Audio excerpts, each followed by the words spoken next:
So, hello everybody. I just cleaned up the shop a little before fall, getting some projects finished, and I ran across these. This, as you can see, I've had this for about a year now, and I'm starting to repost some of the videos from when I first made it, because, I don't know, it's kind of cool, kind of fun. One of the original projects I did on this channel. So got this. Got just your classic looking pipe, and I got this, which is, yeah, it's a West Coast saw bark box, just reversed, so called the East Coast saws. So this is probably your most common muffler mod. It's just bolt on, bolts right up into your standard muffler, no modifications required. They're fairly loud, in all honesty, a little bit louder than I want for my muffler, for the performance you gotta have them.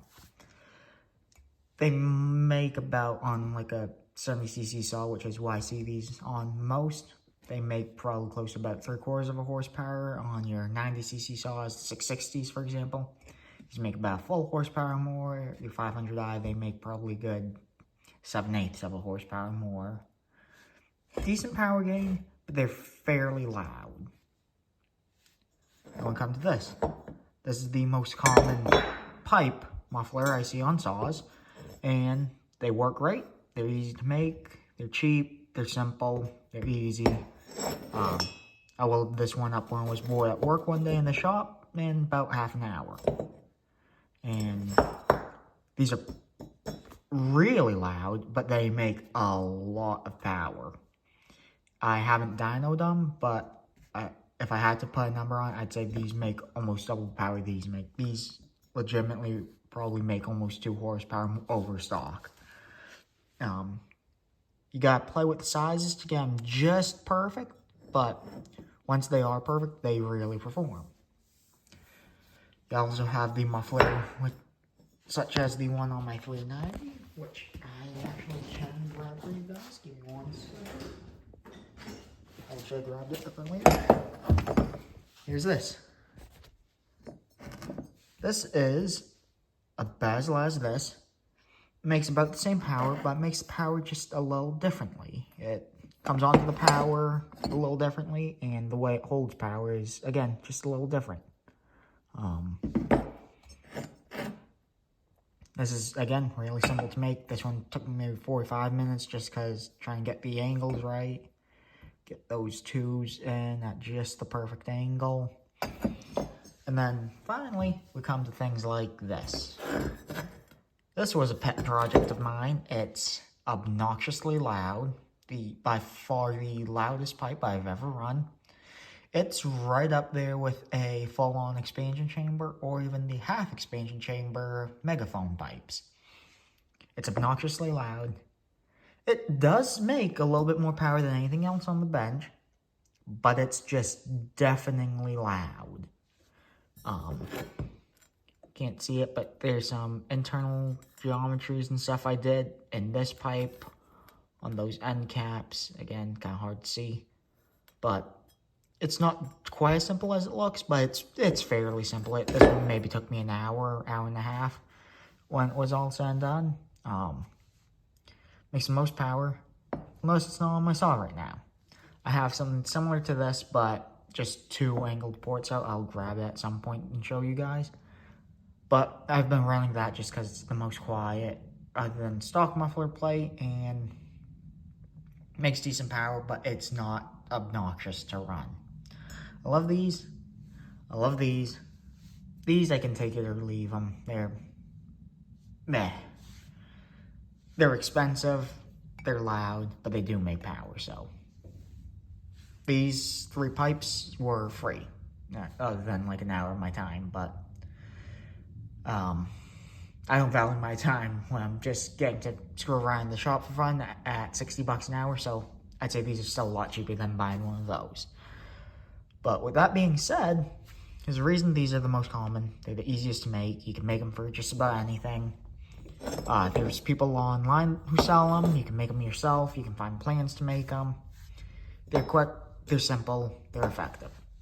This, It's a little bit cooler than this, let's be honest. You can see I got most what I thought was all the flux off, but as it heated up and kept heating up, those heat cool cycles brought a little bit more of it to the surface. So probably just gonna go sandblast it again and respray it.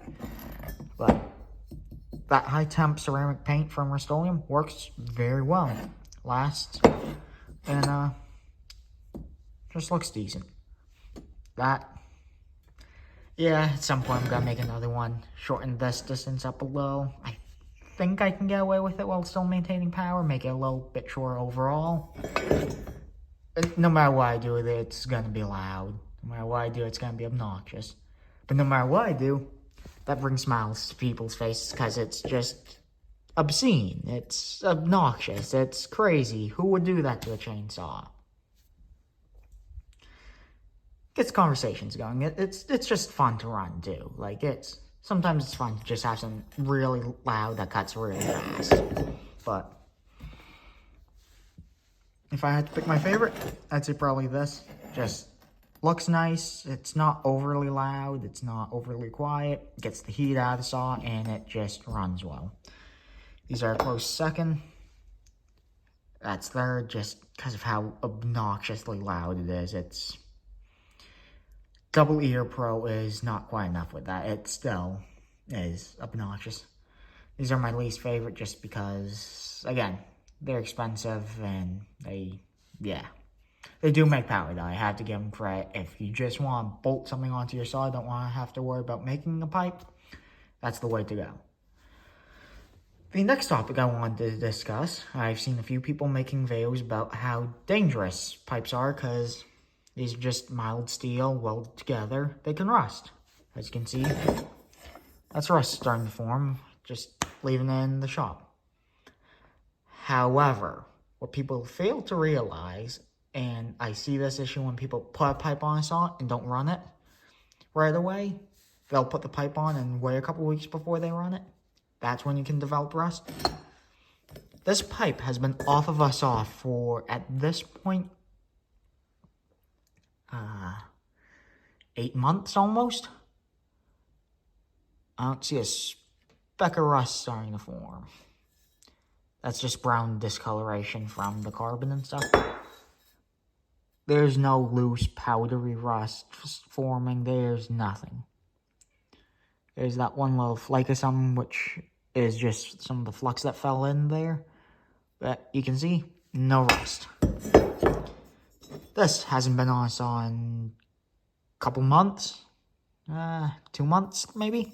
Again, no rust starting to form. You do got some metal fines, just again, for me grinding on stuff out here. This just recently came off a saw, but this has by far the most runtime on it. And look in there, you can't even see bare metal anymore. It's just black. The reason it's black is a mixture of carbon and oil. The two strokes run off of mixed fuel.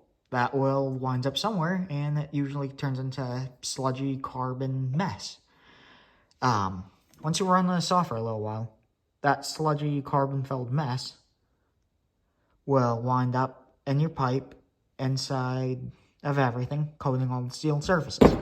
So as long as you run the saw after you put the pipe on for a little while and get a good coating of oil in it, you'll never run into any issues. I've been running pipes for years at this point, and I've never had any issues. Another fact people fail to realize is most of your mufflers will rust as well. Again, you only see the issues when the saws sit for an extended period of time. So just run your saws, be smart about it, and you won't have to worry about rust. But again, had these all out, so we'll figure to make a video. If you guys have any other questions about running pipes on chainsaws, please leave them in the comments. I can answer any of them if you guys just leave a comment. Thank you guys for watching, and take care.